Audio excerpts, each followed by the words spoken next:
Ancestors, please accept our deepest gratitude for your healing presence on our altars and in our lives. Thank you for your guidance and inspiration and for your love and blessings, and please accept our love and blessings in return. Hitepu. Ancestors, assist us in keeping our inner and outer space sacred and clean, whether the space is in our bodies, our homes, our office, or at play. May all the space in us and around us be free of clutter, confusion, and dismay.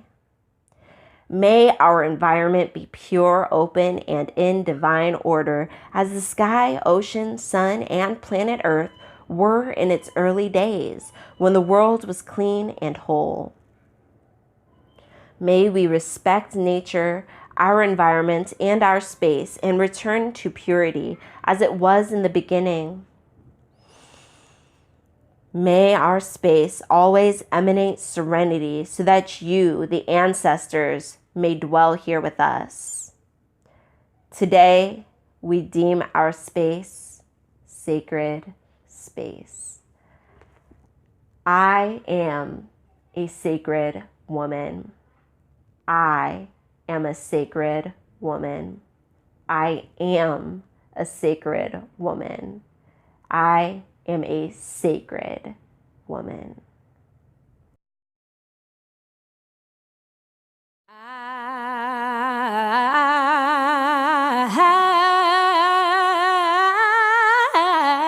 open my heart to enter, and I won't turn back.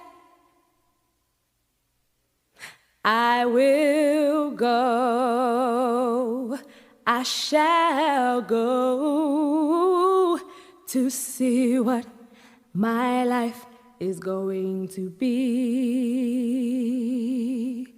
I open my heart to enter, and I won't turn back. I will go, I shall go.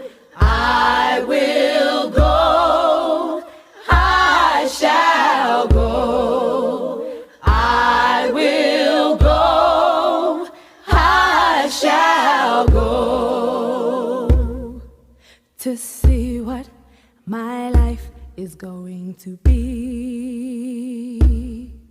To see what my life is going to be. I open my heart to enter, and I won't turn back. I will go, I shall go. I will go, I shall go. I will go, I shall go to see what my life is going to be. To see what my life is going to be. I open my heart to enter, and I won't turn back. I will go, I shall go. I will go, I shall go. I will go, I shall go to see what my life is going to be. To see what my life is going to be. I open my heart to enter, and I won't turn back. I will go, I shall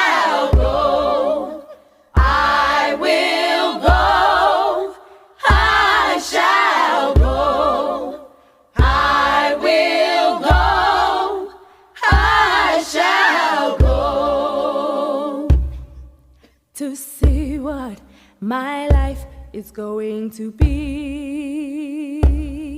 To see what my life is going to be. To see what my life is going to be. To see what my life.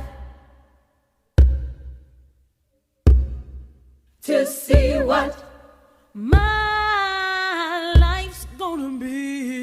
Yes. To see what. Show me and to show me and to show me. To see what. Yes.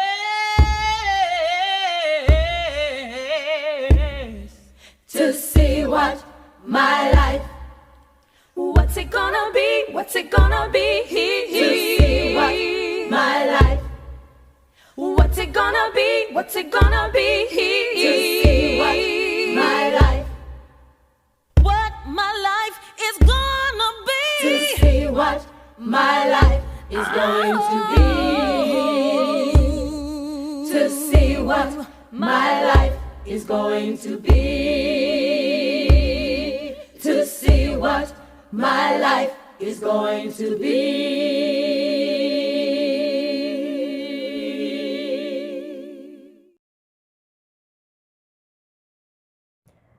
So today for Sacred Space Studies, we're going to be focusing on, let me see our schedule, the rules for divine and the 7-day transformation. Next week we'll talk a little bit more about the home and energies in it. But yeah, I did want to talk a little bit about home and energies in it today also. So I guess that's a really vague topic to say we're going to talk about.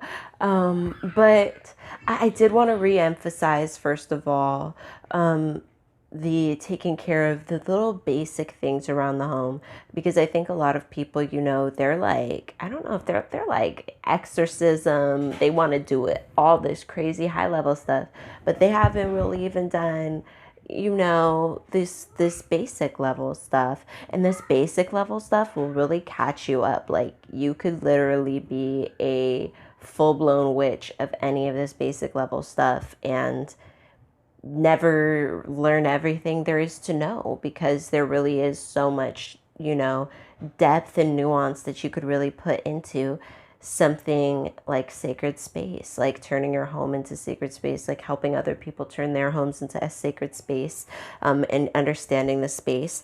So anyways, I wanted to talk about, like the laundry, right? We talked about putting the Florida water in there because our clothes can attract energies as we go out into the world.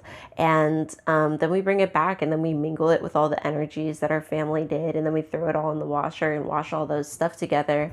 And the Florida water is an excellent way. Like, you can also put a sigil on your laundry basket, but you can't just like draw something on there and think it's like cool. You have to, pray over that and do things over that.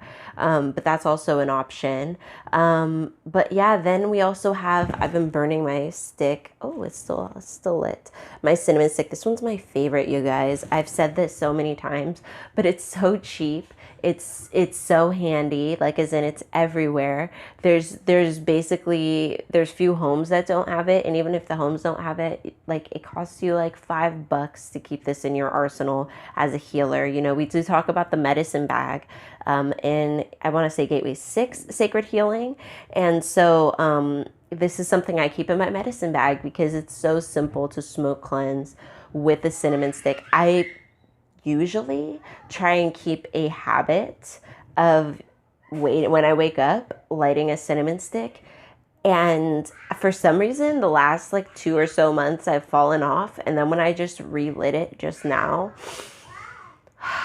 it just makes me feel good, you guys. It just, like, the smell of burnt cinnamon. The first time you do it, like I said, like, you're going to just kind of be like, burnt wood, cinnamon wood, like, okay. But then it's like the after smell, it just kind of is like this warm scent. And I don't know, I really love it. And like I said, it's cheap, and it's just a cinnamon stick. Just burn the cinnamon stick. And this has many of the same basic cleansing qualities that people tout for sage. I mean, I think people attribute a lot more to sage than it's able to do. You know what I'm saying? Like sometimes people are like, go through and get the demons out. I'm like, you're still gonna have demons in your house after you burn some sage. Like you should probably get some other incense up in there. But if you're just doing that general house cleanse, and let's also be real, a lot of people just don't like sage. Like I like in my house, like my husband reacts very aversely to the sense of sage, which like he understands it and he's like cool with it if it's like there's a situation, but just some everyday cleansing of the home, no. He's like, we need to find something else. He's also not the hugest fan of cinnamon, but cinnamon disperses quickly, and basically I'm like, you can't be picky about everything. I don't even think he liked Paulo. He's very specific. Like he likes incense. Like you get him a nice cone incense going, you get some oud, you get, those really rich aromas up in the house, and he's like super happy. He likes those really thick African and Middle Eastern scents, but those are expensive, so can't just be burning that every day. So anyways, and plus it's like, you have to order that stuff. And like I said, this is like, I just show up to any store, literally any market. It doesn't matter if it's like a Mexican market, a Asian market, right? Everybody uses some form of cinnamon, you know what I mean? And it's always there. It's always cheap. So, so cleansing the home. I also want to, when I was talking about cleansing the home, the reason I kind of segued into that, because I also wanted to talk about, reading your rooms in your home. Now this can be done with your tarot cards. This can be done with a pendulum though. Like you don't always have to bust out the cards. That's why I wanted to say, like, you don't always have to bust out sage. Don't always have to bust out Paulo. In fact, I think unless you're a Latina, Paulo has no real connection to your lineage, and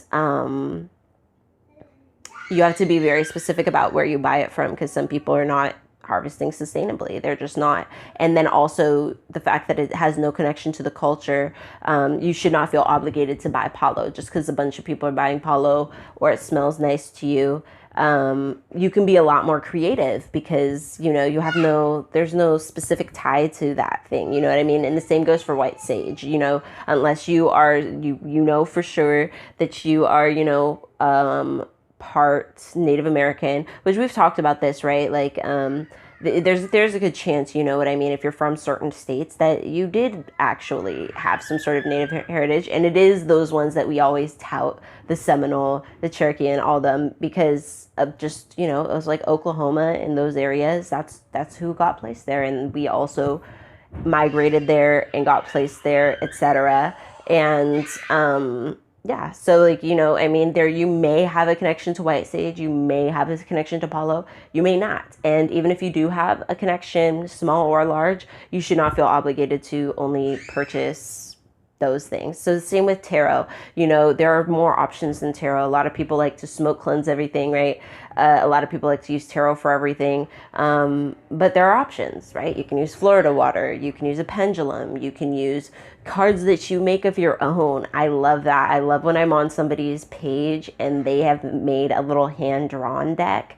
And it's just like maybe got a quick sketch, a quick doodle, and like a word. And they use that. You know what I mean? That's the deck that they read themselves with in the morning real quick, or read the room with, see the energy. And then it's like you can read the room, do the spiritual cleanse real quick, spray your Florida water. If you have one of those nice, you put it in a spray, do your smoke cleanse, ring your bells, or, play your music, however it is you do. And, you can then read the room again after you do the cleansing method that you so chose, and really see the difference between the reading that you had prior to cleansing and then the reading you had after. I also wanted to remind you guys, because I found these. I'm going to put this down. I'm like just waving this thing around. Okay, so this, if you are an old timer, you remember, I made these cards back when I started the Sister Circle the first time. these are these goddess cards, and they represent different deities and goddesses. Oh, she's upside down. That are in the African diaspora. And the reason I made these, well, first of all, they are a PDF. It's, if you pay even $1 one time, you can go get them. That's what this deck is, just for anybody who's ever supported me. You go on, you look, just it will say goddess cards. It will also, I think, be under the free section, or not the free section. I don't even remember. It's pretty clearly labeled though in the tags. There's little tags on the side, and it will be pretty obvious. Like, it will say goddess cards, and that's this. I've posted it twice, I believe. Once at the beginning of the first time, once at the beginning of the second time. And I don't know how many people download it. It doesn't tell me stuff like that. But I do know that, it's yours. It's, if you've ever donated $1, it is yours. So I can't even remember all of these cards, but I do know that I used ancestors for them. This is like an old time burlesque dancer. I want to say her name was Flo. I don't even remember, but I know if you look up like burlesque dancers, we got that. I got Mami Wata. It's with all my art on it, and I was like, oh, I don't know what to do with all this. I want to say, I'm not even gonna keep naming people. This is an old time movie actress. Like, I bet if I like just went and thought about it, this was one of the last enslaved people released from, I want to say, Jefferson's plantation. And I want to say her name was Aunt Lucy. And I made her the ancestor card. We have a Sasha Ya. And I made, I want to say Joy. See, I'm like doing terrible right now. I make all these cards 2.5 years ago. Can't remember anybody except for Diana freaking Ross. No, maybe it was Pearl Primus. No, it wasn't. Anyways, I made this one to be Urzuli Frida. So yeah, I mean, there's just, it's just another way. It doesn't always have to be a full Rider-Waite tarot deck. It can be a very simple, what is the energy of this room today? If you're somebody who works with like angel cards or some kind of guardian cards, animal guardian cards or something, you can also do that. What's the guardian energy of this room today? Who's the guardian of this room today? And set that up and have a ritual with your home, or this week, you know what I mean? It doesn't have to be daily. It can be weekly. Just reading the energy of your home, connecting with your home. Like really putting in that effort. And then also I wanted to remind you of the simple power of salt, just of putting a bowl of salt or a satchel, one of those clear drawstring bags that your jewelry tends to come in, putting salts and herbs in that and hanging that in each room above the doorway, or just in a special little spot in the corners, however it is that you do it, however much supplies you have, however much cleansing you need, however much you need to maintain this area. So there's really those little focusing aspects. And we're gonna turn to page, what is this? Seed receipt.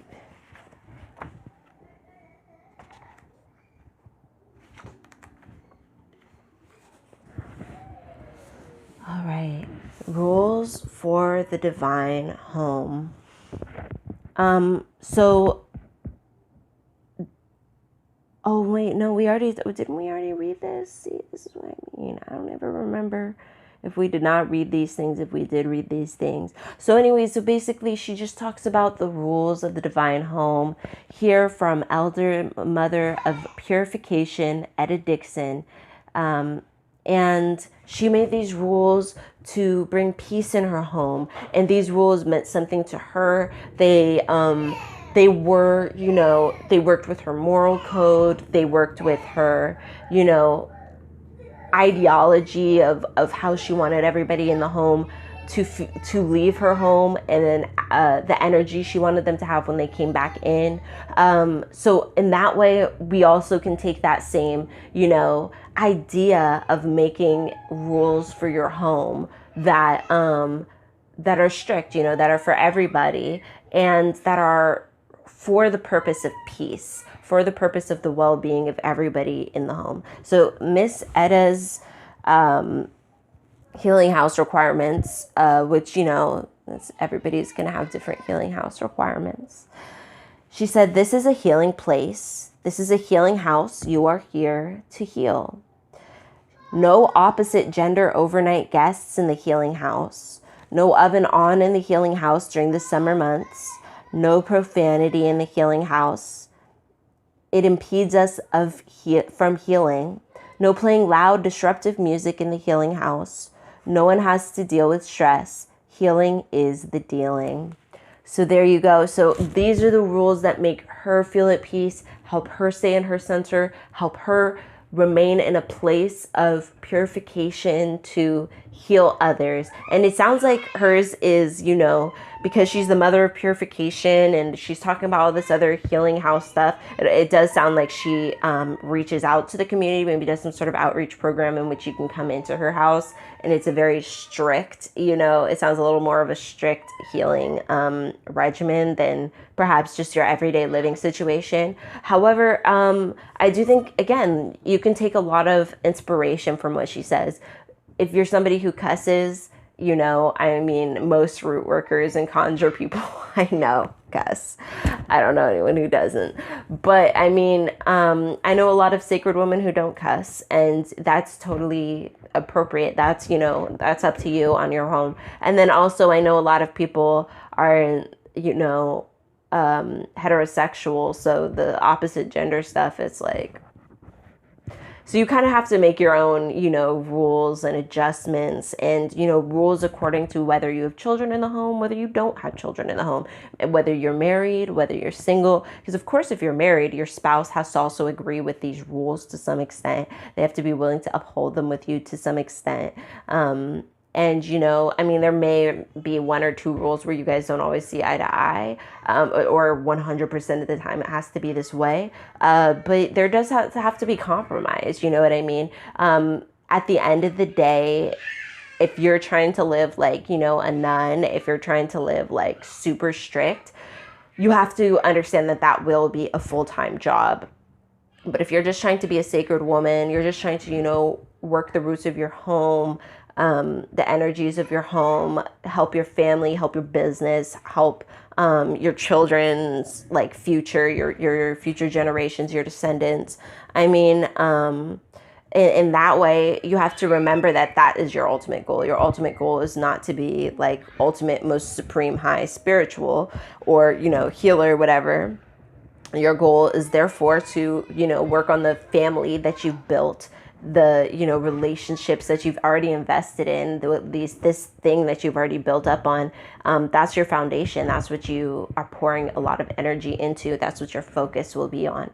So, I think the journey is just a little different for everybody. If you're somebody who, perhaps is divorced and single and older, you may have more time or energy or resources to pour into this than somebody who is younger or somebody who has multiple children in a marriage or is a stay-at-home somebody, or it's just there's just different resources and different pathways for everybody. So it's really important for you to look at your situation and make sure that as you're following the Sacred Woman journey, you are adhering to your situation. You're not adhering to someone else's situation and applying it to yours, because just like if you're looking at somebody with a different curl pattern than yours and then frustrated that your hair isn't doing the same thing, if you're looking at somebody with a completely different lifestyle than yours, and you're not adapting it to your life, then you're doing yourself a disservice, and you are setting yourself up to fail. So that is very important. So we go on to page 255, and she talks about sacred space, the 7-day transformative work. So this is what we're doing this week. Honor your home with a new name. Charge yourself to full strength in your own home space before emerging into the world each day so that you can perform your life's purpose in a mighty way. Empower your home by giving it a power name, right? So the other week, I had us dance for our home, just wherever you were, you stood up and danced. I put that on Instagram. I put a video of, just dancing, just feeling joyful that you have this roof over your head, that you have this space. If you had a car, you're dancing around your car. If you have just a bedroom, you're in that bedroom. Even if you only have this much space to move in, you stand and you move and you give that energy to your home and that gratefulness, right? So we're going to take that a step further. So we're going to name our home, and this can be maybe a traditional name from your indigenous or tribal cultures, or this can be just like a normal, nickname type of name that is just kind of something, from the community that you just like to say that kind of rolls off the tongue. I mean, make it something personal, kind of get the home involved, pray with the home, think about the home, meditate over the home, the energy of the home, how it feels when you're here, and choose a name that's, appropriate. So charge your home. It's a way of charging your home. Isn't that so powerful to think about? It's charging your home to work in your favor, charging your home to continue to be a place of safety that you can rely on. And thinking about that, think about the fact that it's like, even when you have nothing, you can charge those little, like, even if you have no one, you can charge the little things around you to work in your favor, to be talismans of your favor. And you can do that with your entire home. So she says, for example, you can also just name your home a temple. You can call it your healing space. You can call it your healing center, your palace, sacred ground, rejuvenation space. You can call it a very vague name but that speaks power into the situation that you have. That speaks, power into the home that you have, speaks this sort of greatness into the home that you have. You can be very creative and watch how your attitude towards your home changes because of this powerful name full of meaning that you have given it. You know what I'm saying? It's not just any old random thing. It's a name that for you means something. So then when you give it to your home, it transfers. Every time you say that word, it just makes you think of greatness.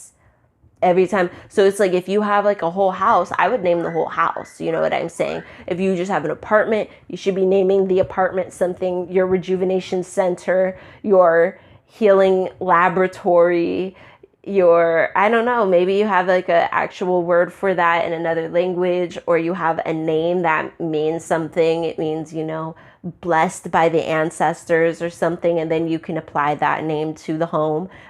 So that's the type of names that I'm talking about here. Use this technique to lift up your home and your life, as well as give yourself peace. Next, so hopefully you've been going around your home, you've been cleaning things up. I definitely cleaned up in here. I'll tell you what, I cleaned up all this stuff in here. I've been keeping up with everything, putting everything away. One of the things that, was really overwhelming me before was my kids' clothes. And when I read that Marie Kondo book about, reducing in order to be able to clean easier, that was like, ding, duh. Why do I have a whole dresser full of clothes for my 3-year-olds? And a bunch of the clothes didn't fit. Like she said, when I went through it, a bunch of the clothes weren't even things that fit. And so they blocked things that actually did fit. And so my kids were just kind of rotating through the same things anyway. Anyways, I got these little, foldable storage things, but when you open their fabric, but then you open it up, it's a square. And, I'll have 2 of those each. That's it. 2 of these little squares each. Two for one child, 2 for the other child. Super simple.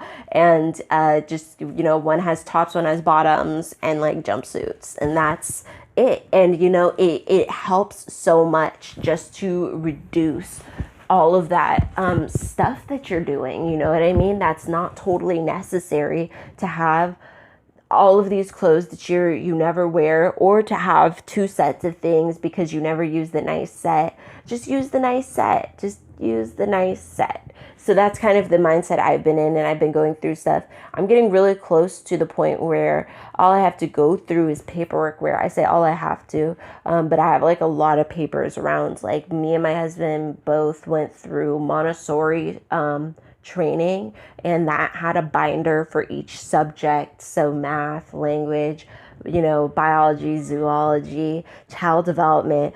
We have a big binder for both of us for that. So we just have papers. We have, all of the paperwork from back when we were on welfare. We have all of the and they send you mail on mail on mail, and we would just get the mail, and I would try to like throw it away, but somehow or another I would end up storing it. So I just have so much just stuff, and like paper stuff. Basically some of it I'm sure goes back to when we got married, when I moved out here at 18. I'm sure I have some paperwork still from that. So we've been really good about getting rid of stuff, but for some reason papers, it's like it's hard to just throw it away. So it's important to go through everything, make sure you're not just accumulating stuff, because when you just have too much stuff in your home, it's impossible to keep up. You're just setting yourself up to, be cluttered up in a day, because it's just like this, their stuff is still there. It's just getting shuffled around. So if you get it out of your home, I think it's just much easier that way. But then, there are certain things that I still have an indulgence on. For example, books. I have all my books here on my desk here. I have like a closet of them, a little cabinet of them in the hallway. I have some on, out in the living room and another shelf. So I do have, I have way less books than I used to. But I do still have, a ton of books. I don't think that will ever change. Because it's like, every other day, it's like another book I find another book either from the past or that just came out, where I'm just like, that's excellent. I'd love to know that. Let's get into depth. Let's get into detail. And then I'll share it with you guys, yeah, I think that's, that's important. Anyway, so, but yeah, books. I mean, I think everybody has that one thing that they think is, important to keep around the home, even kind of beyond the logic or beyond, what they even use consistently. All right, so she says next we should do a house purification to give the home a new spirit. Rejuvenate, purify, and cleanse your home of negative vibrations or demonic spirits. Wash your entire home with half a cup of ammonia. Yes, ammonia. That is, and I say put some gloves on.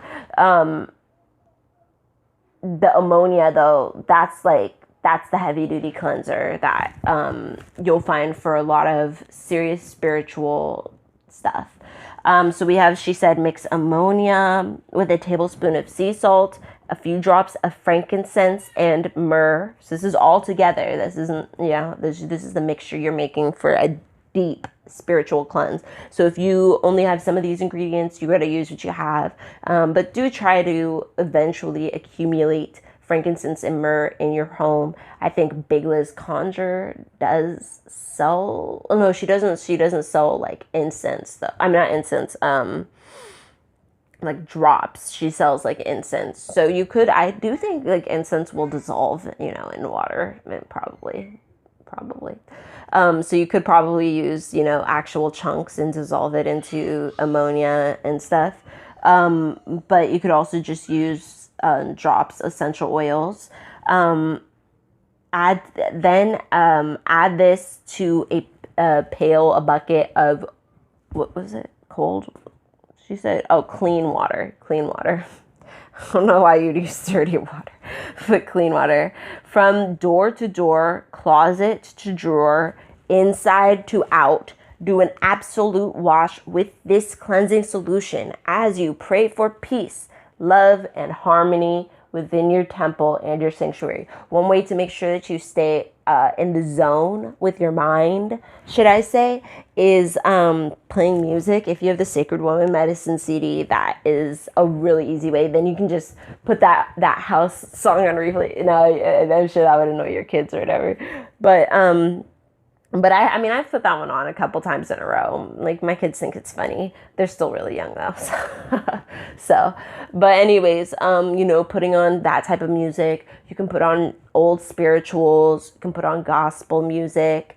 A lot of that music is still rooted in the rhythms, the African rhythms. You can put on African, rhythms. There's instrumentals on, YouTube from all over Africa. You can put on, there's like, if you type in folk music for any country in Africa, you can find an artist. You know what I mean? I found that I used to play her all the time, but her songs do get copywritten on YouTube. But it's the Fatumata Diawara. She's a folk singer. I forget from which country. I don't really remember. But I just bumped into her. And then when I heard that, I was like, wow, this is amazing. This is so good. This modern version of this folk music. And, that just gets you down the rabbit hole and you can find more people. But, for her, she's just some random person who just happened to have a very gorgeous voice and very stunning picture. And she sings similar to the type of music I already listened to, which is why I'm sure she was recommended or she was on the side. So that's kind of how I got into her. I didn't really look up any specific thing, but I know you can, you know what I mean? You can, if you're looking for specifically like a West African sound, you can find folk music, you can find traditional music, you can find modern, etc. from this area. And be really connective, and that helps you stay in the zone while you're cleaning a house methodically from top to bottom, cleansing out all the corners of everything, really going in depth in, it has to be a day where you have it off, but know that you're putting in this effort for a really good reason. This is prayer. Like she says, housekeeping is prayer in motion. When you are cleansing your house with this ammonia mixture, that is prayer in motion. That is the work that people are talking about. That is like when you get a reading from somebody and they're trying to figure out if you've done anything. That's the type of stuff that they're talking about, is like, have you put any effort into this? What have you done exactly? And, when you're wondering why you're not getting anything, when you're wondering where are my blessings at? What are you talking about? I mean, when people always say that to me, I'm like, have you been putting in the work though? Because sometimes I don't even talk to people because I'm like, I haven't put in work. I haven't done it. So, I mean, what could I say? I haven't put in the work. So I'm not going to get, a lot of stuff for this. So it's like when you are putting in this work, when you're putting in the prayers, when you are making the satchels, when you are making, the effort to keep your home safe, to keep your home, put together and everything spiritually, that's the type of effort that does reap reward, because that makes your home a better place for your ancestral spirits to reside. It makes your home a better place for people to connect spiritually, for people to connect peacefully, for those same types of energies. You know what I mean? You're facilitating all those things that you say you want when you cleanse your house in depth, spiritually. So then we have, oh, my throat, I'm dying, y'all. She says, so you're praying for absolute peace, love, and harmony within your temple, your sanctuary. I like sanctuary. That one's a really pretty word. A pure and restful spirit needs to be housed in a pure home. So it's, again, if you're trying to facilitate all these other energies in your home, like with relationship wise, maybe with a child, with a spouse, etc. Also starting with a cleansed home can set you guys off on the right start, can set you up for success. You should do this ammonia mixture in your home once a week until you feel that your home is healed and your home is balanced. This may take longer for some people, shorter for some people. You may actually, if it's not even your home, you may need to do something like this just to maintain some sort of semblance of sanity and wellness until you can leave and get to a new spot. And there may be some places, just because it's beyond your control, where this may never happen. But if it is your home, and let's say you are in control, then you should be doing this until your home is healed and in balance. Wherever you put your altar, or multiple, no matter how small it may be, place some white carnations or white flowers, right? We use what we have. Let's go into our neighborhoods and find some white flowers. Ask them if we can have them. Wait for an affirmative feeling. Leave libations, seeds, some pennies. Leave an offering for what you've taken. And place these white flowers or carnations on your altar to aid in drawing out the negativity of the environment. Your clean house allows you to live life more harmoniously. After the cleansing ritual, rejuvenate your home with greenery such as aloe, cactus plants, which absorb negativity as they heal the environment. The other greenery I'll suggest to sacred women is a rosemary plant. I believe rosemary placed on your fridge is, a way to maintain control over the energies in your home, especially spouse, if necessary. Place the white carnations, or you can place the white carnations or white flowers in each room of your home for the duration of the 7 days. Anoint your home and workspace with sacred oils. Place the braid of garlic above your doorway for house protection. Wash, clear, smudge, pray, call on the divine or the ancestors to dwell within. Carry your Maat feather to each corner of your space clockwise to seal in the divine order of peace, harmony, and cleanliness. So the feather, right, is balance. And you go to each corner of your space and you seal it with the divine order of peace, harmony, and cleanliness. You can use your words. You can wave the feathers energies. You can pray, chant, sing. Singing also will be a powerful one for while you're cleaning the house. Of course, if you can make a ring shout for yourself, a kind of call and response for yourself or for the others in the home who are also cleansing with you, that would also be a super powerful way to cleanse. So we have perform an office purification. If you have a job, if you work outside of your home, or if you work inside of your home and you have a designated workspace, wash, cleanse, and purify your workspace for clarity in your business affairs. And then I've also talked about cleansing the business clothes, cleansing a work uniform, cleansing yours, or if you have a spouse who is the sole breadwinner of the family that you all rely on, that person as well definitely should have as much of, cleanse as much of their stuff, their tools, their uniform, whatever it is, their briefcase, whatever it is, wiping that down as well. Spraying that down, wiping that down, praying over it, laying hands on it, smoke cleansing, whatever you have. Some things are more practical than others in situations. Some things are more useful than others in situations. But at the same time, use what you have. You know what I mean? Use what you have. And like I said, if all you have is to lay hands on this business space for this moment, you know what I mean, you're just rushing in to bless it real quick for your spouse, then that's all you have, and that's what you give. You give that 100%. Commit several hours in both home and office to cleansing over the next 7 days according to the level depth of cleansing that is necessary.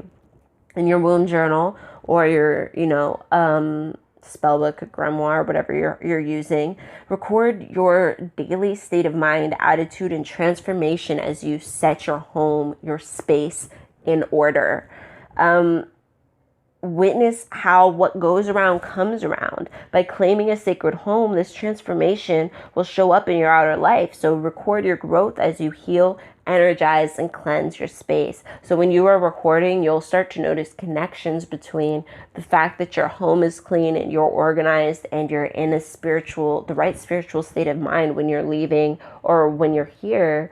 Then that affects your outside life, your other relationships, other things that occur.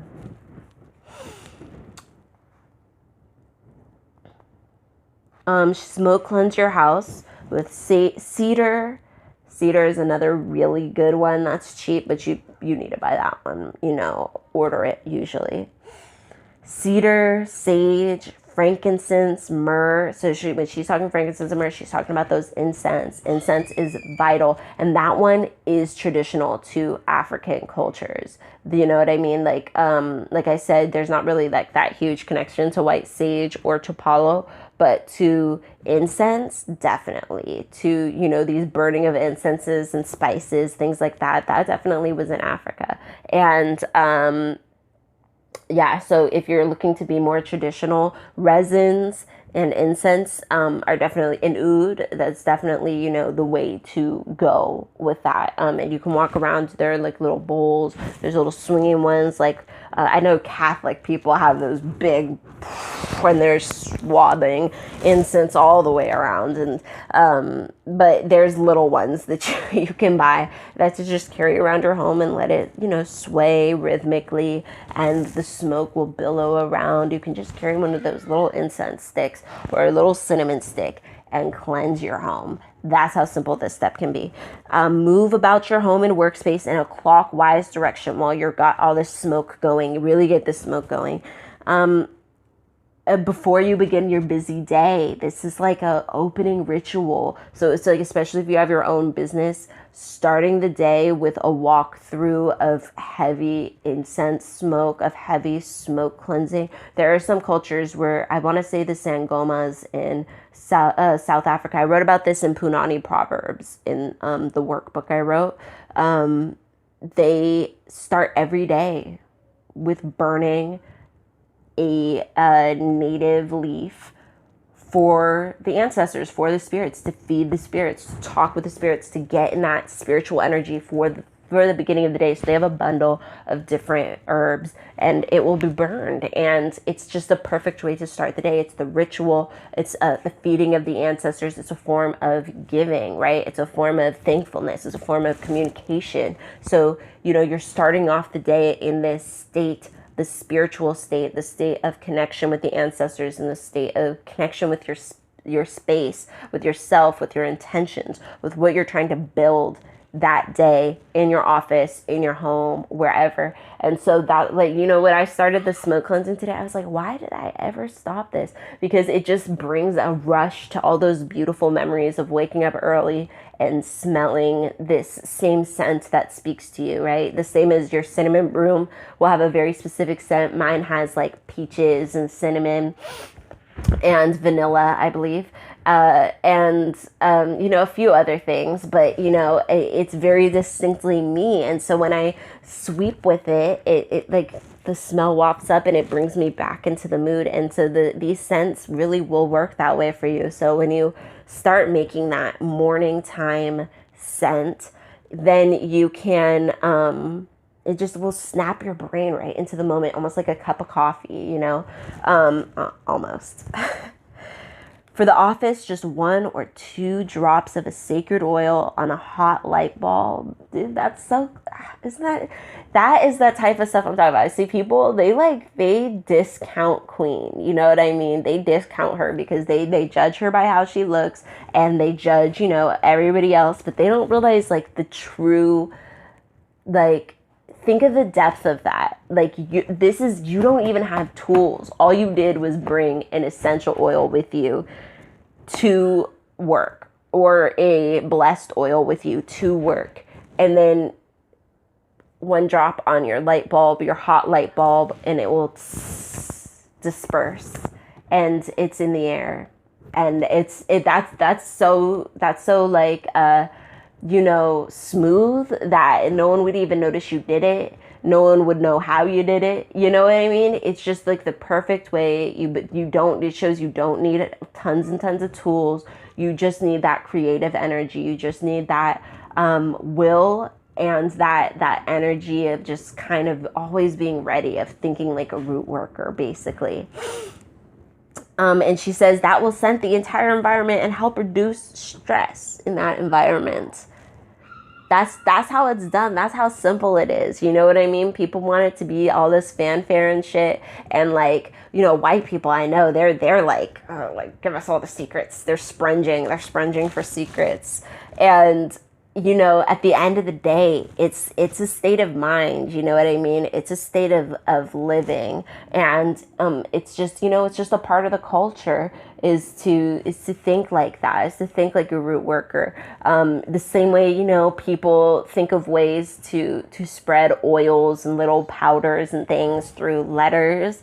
That's just another one of those small ways in which you can creatively spread your magic, spread your juju, and get things facilitating for your favor. Because it's all those little things that are going to be adding up. It's not just, planning out one night under the full moon to like run naked and, shack a fool. It's about that steady progress, that steady commitment, that steady facilitation towards your goals.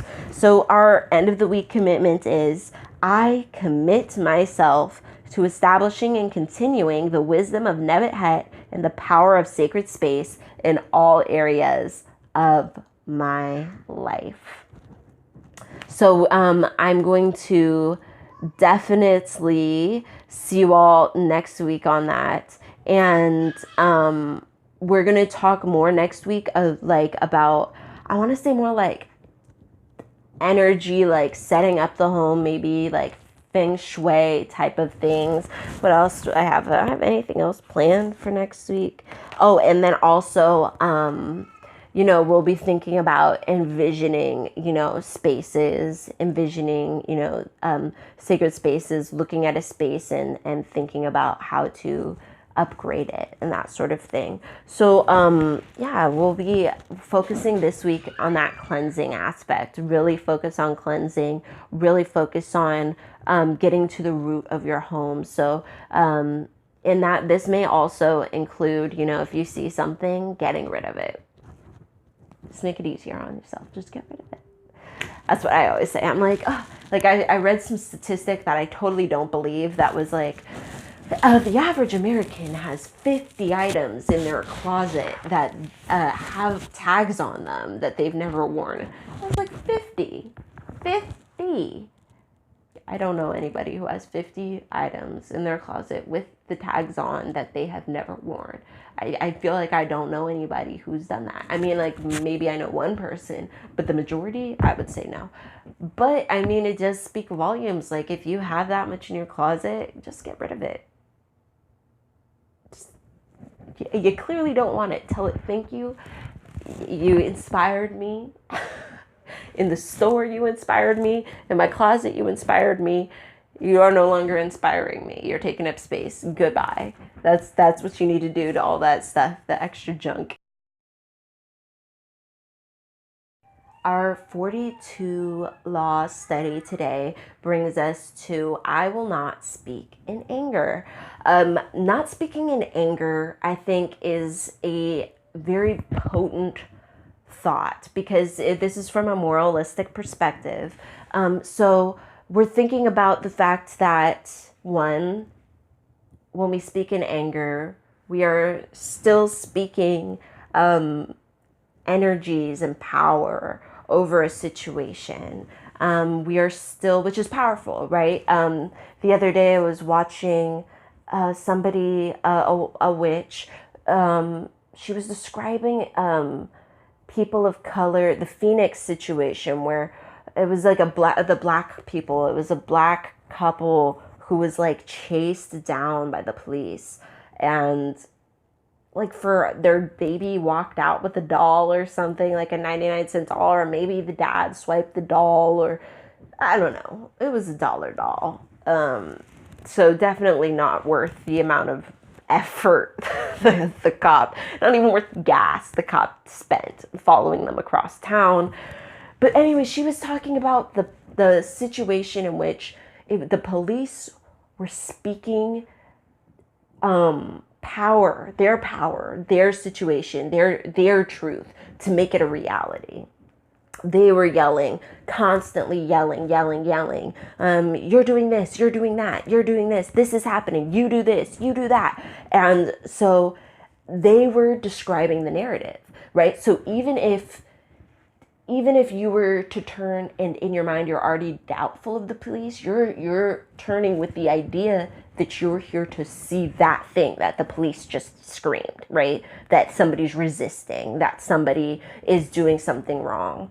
So everybody who turns puts energy towards what they've said, because all of their thoughts are on that thing, right? They're all turning to see a resistor or to see if there is no resistor. But the word resist is on everybody's mind. Everybody's sitting there. And then she went on to describe how the mother did not receive help until she yelled. The baby cannot walk. The baby, I'm not putting down my baby. You do not take my baby. And that is when a neighbor stepped in and was like, hey, let me have the baby. Let me take the baby. Let me hold the baby. But my point of that wasn't because the cop was yelling in anger, right? But my point of that is that the cop yelling in anger was still a spell, right? It was still facilitating that energy, right? When she said that, I was like, that is absolutely astute, right? And so that brings me to this. Maybe there is a situation where you would need to yell in anger, right, to the police, but in your everyday situation, and also keep in mind, yelling in anger to the police may or may not work in your favor, right? The mother had to yell very defensive things, very innocent things, for people to kind of snap out of the stupor of what they were seeing with the police and kind of mitigate it like, and then people were like, can you de-escalate this? Because I see a very skinny young father and a pregnant young mother with 2 young babies. You know what I mean? Like, I'm absolutely confused as how you guys have escalated it to this situation. So people were able to, respond. But in your everyday situation, your everyday life, that is absolutely not the type of thing, not the type of energy, especially after you spend all that time with ammonia, going through your house, fine tooth combing through the each little thing to keep the energies up to date. You sprayed down the whole wall, you wiped down everything. Then you don't want to then come into your home and just be screaming, right? And just be yelling at people. And I don't mean just like somebody with a loud voice. I mean somebody who's literally angry, who's literally speaking anger over people, over their children, over their spouse, over their animals, their pets, whatever, whoever's in their care, whoever they're connected with, their parents, their siblings, your best friend, your roommate, whoever it is that you're around. You set your sacred space up in not just space your home, but space around you for failure to not be sacred space when you're speaking in anger. Now, you can speak from a place of passion. You can speak even from a place of, disappointment, whatever. But if it's just, spitting out vitriol, you're not really achieving anything. And worse, you're contaminating your space because you're not actually speaking from a place of being centered, a place of understanding what's occurring, because you can draw the line, right, and not be out of control angry about something. And so, after you've released all of the anger, you can still assess the situation and still be like, this is still fucked up, and I'm still not going to indulge it. I'm still cutting that person off, all that stuff. But all the stuff that you would have said as an extremely angry person is therefore not spoken out to the world because it was unnecessary. Most of the time it is absolutely unnecessary to give somebody the full rundown of just how pissed off they've made you and how Or, well, I mean, I guess in retrospect, you can say, like, this is how pissed off you made me, because it sounds really calm. But in the moment of being extremely pissed off, I mean, people are just, they tend to say stuff they either don't mean, they want to take back later. It didn't come out the way that they wanted it to, I think is a huge one. That one I think is pretty much the most important to me, is that, you know, a lot of the time, like, because sometimes you believe something in the moment and then like 20 minutes later you're like, yeah, now I thought that over. I don't actually, like, I felt that in my heart 20 minutes ago, but I don't quite feel that anymore. But,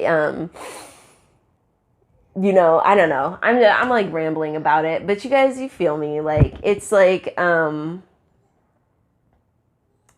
it's difficult to assess, especially in the moment you want to word vomit a bunch of stuff out. But at the end of the day, you know, you need to step back and assess. And sometimes it's just really better to just keep your mouth shut. And keeping your mouth shut, I mean, like I said, that's a hard skill. That's a hard skill to hone. But yeah, keeping your mouth shut, y'all. Just keep your mouth shut. Learn to keep it shut in the moment and come back later if it's even worth coming back to. If it's even worth coming back to. So our card for today, let's move on before I go on for another hour about not speaking in anger. We have Murdani. Times change. Look at this one. It's like a little hourglass. Time, hourglass. An ancient Adinkra symbol. Times change. No condition is permanent, whether it be good or bad. So the fortunate should not boast, and the less fortunate should not give up. That is powerful. I really like that. Especially if you're in a place where you're absolutely feeling less fortunate and you're feeling like giving up. I feel like this symbol would give power to you, give power to whatever you're working on, so that you can really feel like your time is coming. You know what I mean? Like, with the cycles, the ebb and flow, all good things, it will come back. And then also it will keep you grounded if you're, you know, riding a super, super high, like you and your spouse are doing excellent. And then, you know, it's like, you have to remember, it's like you all go through cycles. And then it's like when you fall, you remember, oh yeah, this doesn't mean we get divorced and hate each other. This means that we're going through a cycle. We're not always going to be completely on the same sync. This isn't a movie. This is real life. We don't spend every second of every day together. We don't grow exactly the same. We don't see things eye to eye all the fucking time. You know what I mean? So remembering that, you know, everything comes in a cycle. It's here now, it's gone, and it's back. All right, so it says life is cyclical and change is neither good or bad. It just is. Change happens. I think sometimes people really like, they want to like see all these other things, but then they're like, they want to see like a deeper meaning to everything, but it's sometimes this change just happens. And, you know, I think also people will forget that, you know, when things come into place, then sometimes then they'll kind of fall apart again and then build up into something else, and then they'll fall apart again and then build up into something else. And so, you know, that is also part of the cycle, is that slow build up, or the breakdown before the build up to something better. All experiences end, therefore find a way of riding the waves by using healthy coping mechanisms. Additional meanings: use your time wisely. Nothing is permanent. Change is inevitable. So yeah, this one's such a good one. This is such a good one to, keep you grounded, keep you remembering what it's about, keep you present, keep you centered, because it reminds you, like, you're here right now. Do something right now with it. Do something right now with what you're doing. So maybe this sign could motivate you to, as you clean your house, to live in the moment, to clean in the moment, to get your house centered and present. So again, these cards are from adinkraliving.com. It's like backwards. adinkraliving.com. Bressi Ondo Tools for Living. I always recommend these cards because I love them. And it's just a beautiful ancestral deck. absolutely one of my top recommendations for somebody who's looking for a Afrocentric deck and does not want to pay like, I want to say $150 for the dust to onyx, which is totally reasonable, but obviously not within everybody's budget. Which, by the way, she has a sale going on 2019 to the end of June, or to June, to the end of June, I believe. Half off or pay what you can for the dust to onyx deck that is for Black people only.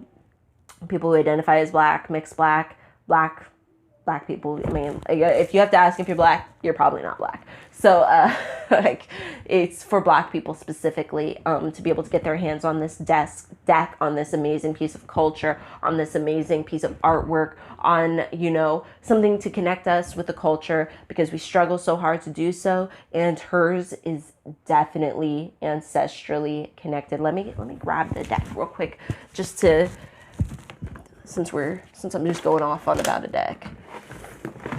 It comes with a guidebook, full colored. Upside down. Full colored though. All of the pictures are these galaxy skinned, dark skinned, beautiful people, African people, which is huge. I feel like, oftentimes stuff is like whitewashed. I mean, she has African symbolism, but she also has, got all the way to the end. But she also has African American symbolism. So this is really, I think, a beautiful connection, a beautiful marriage of the Black Americans' diasporic experience with our ancient knowledge, our ancient connection, our African connection. There's no better deck for this. Seriously, it goes above and beyond. There's not a stereotype in here. There is not she does collage, she does acrylic, and then, that's why I haven't even busted out the deck, because I love this book so much. So then we have these cards, which you can, I don't even know if you can see how they glitter, how they shine. This one's a perfect example. Like, you can see the water shimmers, the gold shimmers. I mean, and each card has this attention to detail. Each card, and look at that, the Eight of Gourds, and they're overflowing, and the symbolism, it's like, if you're Black, the symbolism just speaks to you. The only deck that ever felt that way to me was, before this deck, there was a deck called the Little Red One Divination deck. This is the first tarot deck that was Black made, but that was the first divination deck. And this divination deck was amazing, to be frank, to be awesome. It wasn't this quality of artwork. Courtney is an artist. She is an artist. She went to school. She knows what she's doing. This other woman was a home artist. She sketched these things, but her symbolism, the reason I mentioned it was that, first of all, she drew all of her own pictures as well, which was awesome, and they were amazing. It was very beautiful, but also because she heavily steeped it in African American symbolism as well. So when you used that deck, you were inundated with, it was old memory. It's old memory, you know what I'm saying? So the Adinkra cards, it's a little more difficult, because it's you recognize the wording and some of the symbolism, but a lot of the symbolism is new. It's fresh, and you want to learn it, obviously, but it's different. But this, it's and the Little Red One Divination deck were crossroads, snakes, certain views of money, just certain colors. It was just it was a very easy read, and I feel like this one has that same energy, where it's when you pull out the cards and you line them up together, it just speaks to you from a very ancestral place, from a very in-depth place. I wonder if this one will show the shimmer on her jacket. It's crazy. She puts so much effort into this, you guys. There's no, I should do a whole review. This is one of my favorite cards. You see this? It's like a fountain, and all the gourds are like flowing into it and down their faces. And so anyway, so this is half off right now. Yes, it's half off, and I highly suggest that you purchase it if you can by the end of June. If not, definitely save up and, purchase, or, maybe she'll put it on sale again next Juneteenth. That's what the sale is for the Juneteenth. So it's from today, right after Juneteenth until the end. So that's when I'm recording this, if you didn't notice. Okay.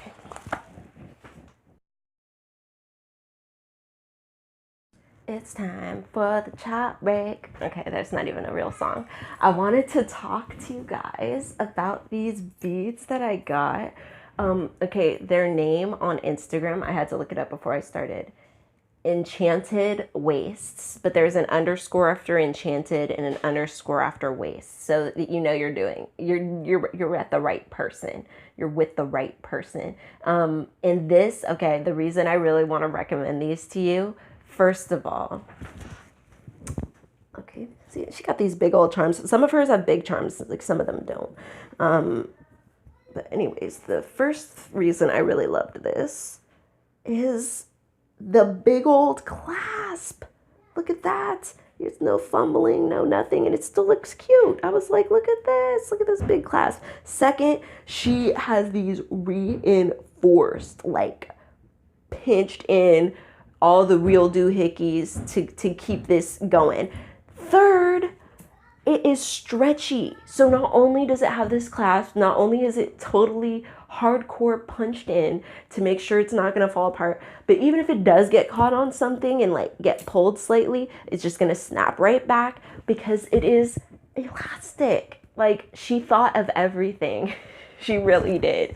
I really love this one for like, I always say like, we should have all the different types. I think, there's a time for having the ones that are a string that just, tie on your belly. I especially like those ones for keeping below your clothes. So it's like if you have something you're working on and this set of beads is what you work on for that. Like, so it could be, root work. It could be you're working your magic on something, but it could also be, your relationship. Traditionally in certain, not all, some African cultures had certain beads that only your spouse saw. And or some beads that were only busted out when you were fertile. And so, you can have beads that have different meanings, that mean something specifically to you and your spouse, that, really speak to your situation, really give you energy. Like I said, like when I got I got beads from Hathor's Love. That was on Etsy. She also has an Instagram though, and she has art on her Instagram. She's a very amazing artist as well as makes waist beads. But Enchanted Wastes, I believe, only makes waist beads. But hers, when they came, they came scented with cinnamon, and they were very like, lovely. And it just reminded me of how, you can be rubbing an oud, cinnamon, and oil, onto your, waist beads. One of the, I see this company, I like them, but I'm like still not quite sure about them. The Royal Bloodline has an oud, has an oud like collection that is amazingly scented. It smells amazing. And I've never received one where the energy was like off or something. Like, I've gotten several of their more masculine scents and their more feminine scents. I haven't gotten any of their like alien or specific deity thing. So that's the reason why, for me, the Royal Bloodline is kind of like, just because it's like, why are you guys chanting to all these different, gods and stuff and the prayer mats? And I'm not sure if I understand it completely, but I do like their ouds, and I have used them for years now, like years, since before I like really thought about it too much. You know what I mean? It was not only a way to be scented and smell wonderful, but also to, feel that protection, to pray over those ouds, to put them in different things, to rub on waist beads, So yeah, I always really like that. But I do know that there's, oil forms of oud, and then there's like incense type forms of oud that you can put on your coal and let burn and let the whole room feel the richness. Like that's why my husband loves those. But like I said, like it can be like kind of a hassle to get your hands on them, or I mean, there are a lot of smoke shops around the Bay Area. I'm just lazy. I don't know. I'm like making it sound like I live in like, the middle of nowhere. Like I'm living in Watsonville or something. I'm like, it's so impossible. Meanwhile, there's literally a smoke shop on every block that way off San Francisco all the way to San Jose. There's literally a smoke shop every 3 steps that's going to sell this oud or this like incense. But I'm just being like dramatic because I don't, drive and stuff. So anyways, but yeah, I wanted to like show off and share these waist beads and highly recommend it, because if you're somebody like me who's always snapping your waist beads, either due to you getting a little too fat, or which I do consistently. I fluctuate so hard that it's like impossible. So that's why I was like, it stretches. Because I'm like, that's so wonderful, because my tummy, it's just it's that mom tummy. It's some days it's tight, some days it's, am I 5 months pregnant still? Did I have twins 3 years ago? Who knows? So that's why I'm like, that definitely affects my waist beads. And then also I'm always like charging around, like, because I have things to do, you know what I mean? Like I'm like, I have this to do, that to do. I was just over here, but now I'm walking back. And so it's like I'm walking everywhere, and I get caught on things all the time. And that's because I'm always, I am wearing like layers and like and like big dresses and stuff around my home. But still, my waist beads suffer from my habits, and they consistently get caught on things, or I get caught on things, or whatever. But I do like waist beads in the sense that they do make me like slow down when I get undressed and stuff, because I remember I'm wearing beads and I don't want to break them. But anyways, this I think is awesome, and she has so many different ones, and she'll do custom ones, and I'm sure it costs a little extra. But I mean, her beads are vibrant, they're nice and thick, they're big, they're beautiful. She has a good eye for it.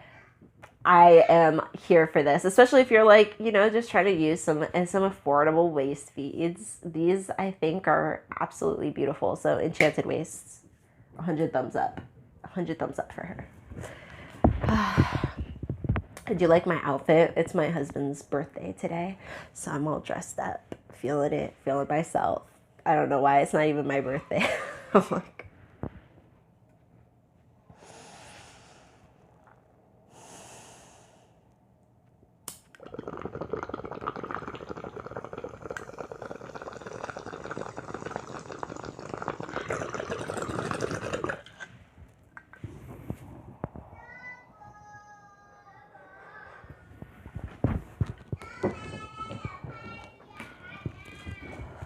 so I hope your quilts are going well, or any projects that you're doing in facilitation with sacred womanhood is going well.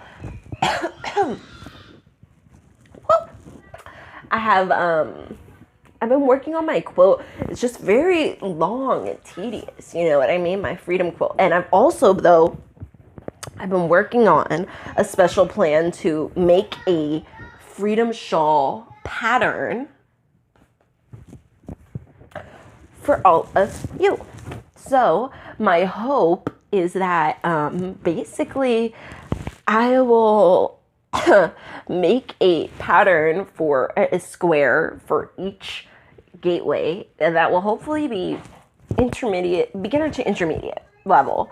So hopefully anybody can, like, who's going through Sacred Woman book, like, my hope is to make this and kind of ask Queen, like, hey, do you guys want to use this for something?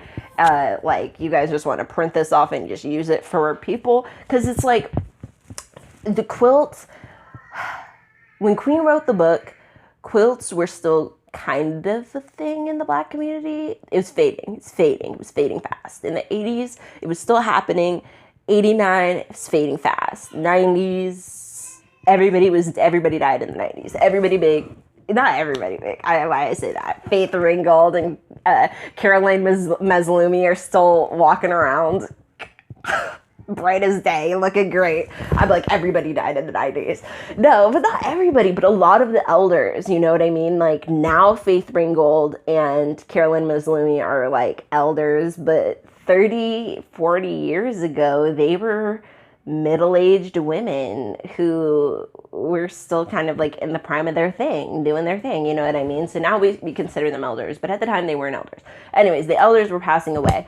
And so when Queen wrote the book, quilting was still something that you saw a lot in, especially the Black community, where it's been a prominent hobby and way to connect in the community since enslaved times. I mean, making of fabric was something that was a connective of the community in Africa for different communities.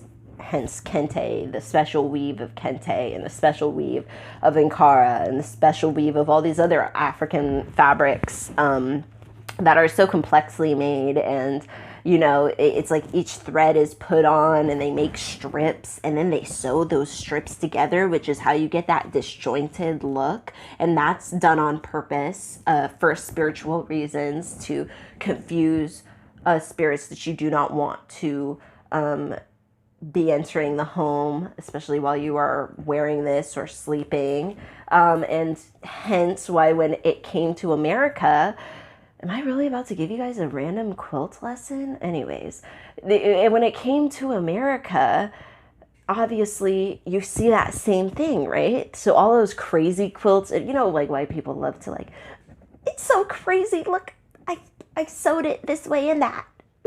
And it's like, when you see original crazy quilts, you're like, no, that's crazy. No, that's good. That's like, y'all, I see what you did there. And you know, just like, just the way, I mean, like, there's no description of those early quilts that our ancestors made when they came here, because the connection of drawing upon the disjointed lines from previous, the bright colors from previous motherland traditions, applying it to quilts, because again, for the same reason, exact same reasoning, was to ward off spirits that shouldn't have been there and could not, would follow a straight line, but if the line was broken off, could not, it was like a dead end.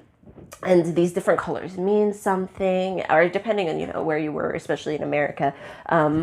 But, you know, essentially, these quilts were a way of protection for the family. They were a way of utilizing, or of keeping warm, should we say. They were a way of utilizing old fabrics so that those did not go to waste, old clothes, so that that did not go to waste. It was a way of utilizing old blankets. It was a way of community. It was a way of, you know, helping each other, because sometimes people would help each other quilt. Sometimes people would, you know, or back the quilt, you know what I mean? Sometimes people would help each other piece the quilt. Sometimes people, you know, they would have the quilting bees. They would have, then we have like, you know, situations where there was communication through the quilts, recording of everyday life.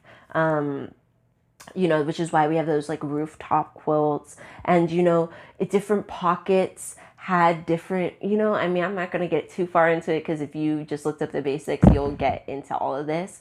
But, hold on, I have to like cough. But basically, what we had is that, you know, to make a very long story short, to make a couple hundred years into a couple minutes, the point is that tradition continued. It continued to be a way to connect us, to liberate us, to be a form of expression for us. I mean, long after slavery. And they didn't fall off really until pretty relatively late, you know. It was still considered something that people did. And, you know, you can still find famous Black quilters. Like, we're some of the most prominent quilters in America. There's really just no denying it. And that's because it's like kind of impossible to replicate our style. Some of our most famous quilters are, created their own style, had their own flavor, had their own way of expressing. The two people I mentioned, Faith Ringgold, Caroline Mazlumi. Faith, she makes, story quilts is very much an our thing, which also comes from Africa, creating a story of a picture, which is kind of like what I'm doing, is a little bit like one huge frame of a story, but story quilts usually have like lots of little pieces. But Faith you'll see hers will have like people sitting on a rooftop with all the little windows and people flying over the top, and all these bright little colors and intricate little figures, and that's a quilted piece of fabric. And then one thing that you'll see with a lot of Caroline Mazlumi's quilts is she has a huge collection of black and white into pictures. And, that was her form of expression. And it's like you can go back to the 80s and there's like, I want to say her name was Iselle, and she was making story quilts. She had a bunch of she would take a subject such as March on Birmingham and put, a different, images of all the important people, places, and events of March on Birmingham. Or, she had one on, like, I'm going to say Alabama State. Somebody commissioned that. She had 2 Bible quilts that, had different stories from the Bible. Bible quilts are something you'll find over and over again. But again, each one is different because each person quilts different, cuts different, imagines the story different. Their time period of when they made it may change how they interpreted it. And then it's like you can go even further back, right? You can go to Harriet Powers. She was somebody who there's large suspicion that she was a root worker, conjure woman. She did the Bible quilts as well and did story quilts as well. And, she would do like stick figures. She has a lot of traditional African imagery too that, is part of why people suspect that she was a conjure woman. Not to mention she was also a part of a secret society, a secret religious society that was pretty mum. It was secret enough that they still cannot confirm to this day what these people were doing. But it's undeniable that she did adhere to the Bible, at least publicly, and symbolically. And she was also, she was one of the first people who they stumbled upon quilts, and, and I'm talking individuals right now, but there's other, sorry, I have to cough. All right, so you have other famous people like, you have like the Gee's Bend, and there's Gula Geechee quilters as well who are pretty famous. But Gee's Bend is famous also, especially because not only do they have so many intricate quilts, but it's for so many generations in a row because they've all lived there in that same spot for so long. And, so they have a really, not only do they have such beautiful quilts, but they have a really beautiful story as well. And the Gula people too were able to keep mostly within the family and, or the family, the community. And so we're able to create their own unique styles as well. And so, you have all these different people, who, it was like, this was kind of one of the first ways we were recognized, not first ways, but yeah, I guess like, Harriet Powers, that's before the Harlem Renaissance. That's before, she was, a woman either right after enslavement or right, at the end. So she was, she was given a lot of, respect and clout, I guess you could say, for the time period as an artist, which, a lot of these quilters didn't see themselves as artists. They just saw themselves as practical or, people with a good eye, people who, wanted to make their homes look decent while they kept their family warm. Or just, something to keep their mind busy. There's something they liked. It was something to like kind of play with the neighbor, like ladies, everybody kind of one-upping each other in the quilts and seeing how how well they got it. They didn't see it as math. They didn't see it as, art like that. They just saw it as something they did. It was a community practice. It was something your mother did, and then you did it, and it connected you to the community wherever you happened to go, wherever you happened to be. And so yeah, but that did fall off. And so my point, to bring this all full circle, was that that's the place Queen was coming from when, well, not all that, but you know what I mean. Like, she was coming from a more of a place where people quilted. When Queen was born, people still quilted, when older, I mean, like, maybe if you're 40 or so, maybe you can remember a time when people were quilting casually. There were still pockets of places, and there's still pockets of places today where people quilt casually. But people are becoming elders again, and so it's like important to continue that tradition. So if you're capable of quilting, if you're capable of, trying to do it yourself, I say go for it, because that's what she says. She just says make a square for every make a square for every gateway, for every theme. And so you can interpret that as you will. That may be 9, that may be 12, that may, you may include sacred time and sacred work and all of that stuff. And maybe like a sacred, I don't even know how many I've gotten up to. I'm just babbling about it. But my point is, I'm getting to a point after practicing at it where I'm like, maybe I could do that. But I don't think I could do that in a week. And I certainly don't think I could do it, I don't know, just like, off the top or whatever. It may be helpful to have, direction. So anyways, I've been brainstorming squares and like different ideas for how to do that, because I do like the idea of having a shawl, especially having a unique shawl that speaks to my journey, that speaks to my aesthetic, that is, made by me. I think that would be really awesome. But yeah, I don't know. I don't know. Like, it's becoming quite a task. So we'll see. I'm hoping to release that at the beginning of next year, so that maybe we can like once a month make a square together next year, and make ourselves like a really nice shawl. And like, it's not like a super daunting task. It's just something we're making together, and we'll be able to make ourselves some shawls, I guess. Because doesn't that sound nice to make? Or you can make a quilt, but to line them all up and have something to wrap around your shoulders, I think that would be so powerful and so symbolic. I think we'll figure it out. I think we'll get this done. That's my hope. So anyways, thanks for coming to my TED Talk about quilts, about quilting, and about why you should be making a quilt too, so that I'm not feeling so alone this year. Yours can just be a pattern. Maybe make it just a quilt that and get several, like half a yard of several different fabrics that represent the different gateways to you or something. Maybe just get a package of fat quarters that reminds you of your journey, and make yourself just a quilt to have while you're at your altar. It doesn't even have to be as fancy. Like I said, always simplify things. Make it however you want to make it.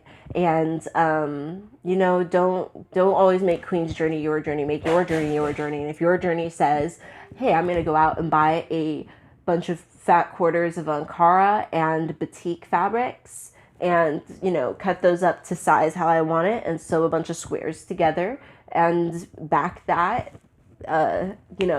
stitch it all together, and now I have a beautiful either quilt or shawl that I sit at my altar with, and that is my sacred woman project. And I think that would be totally fulfilling and beautiful, and more than most people are doing. To be frank, I don't know any sacred woman who has ever shown anybody her quilt. To be honest, I don't even know what Queen's quilt looks like. So, and I'm sure Queen has actually made a quilt. I severely doubt that she wrote all that and, included it in every chapter and did not find the quilt an important thing or a rite of passage or something that she's done in her life. So anyways, I highly recommend you find that way of connecting back to something our ancestors did, which was put all those colorful pieces together in a creative way to create something of protection and of beauty. And feel free to, sew maybe some charms onto it, shells or something into it, something, hint, hint, something to bring it up to the next level of your root working mojo when you're making a prayer shawl. I don't see why not. Maybe even make how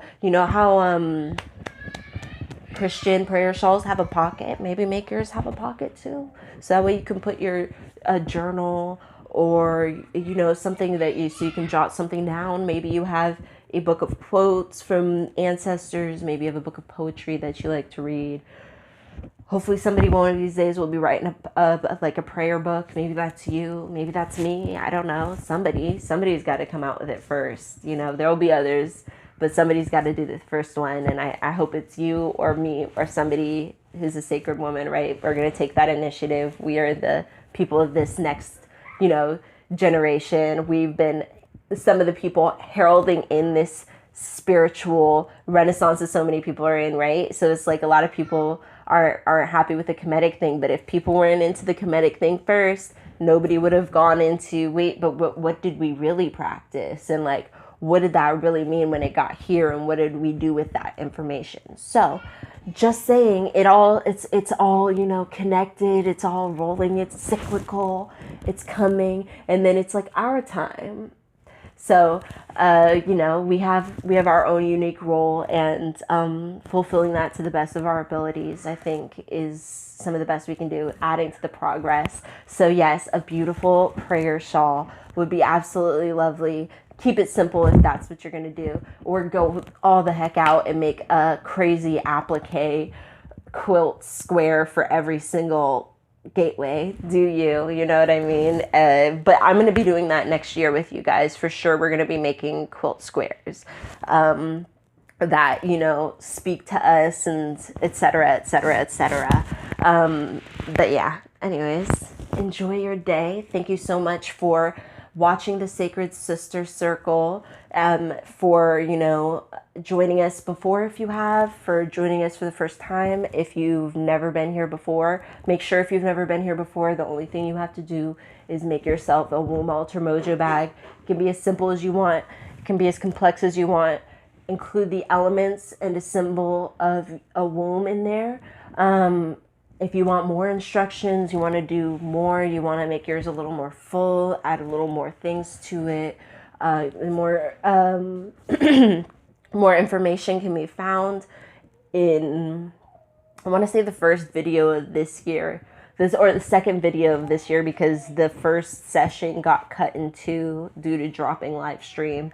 So it will be the second one. We'll have all that information where I show a bunch of things, and I, keep it nice and big so you can see things. And it's hopefully a little informative if you don't know how to make a mojo bag and you don't know how to just, put the elements together and make yourself something to pray over that can serve as a womb altar, a portable womb altar for your work. So anyways, you have a wonderful day, and I will see you hopefully earlier next week. I was super busy this week, but hopefully earlier next week I'll see you. And until then, may your ancestors and spirit guides be with you at every crossroads.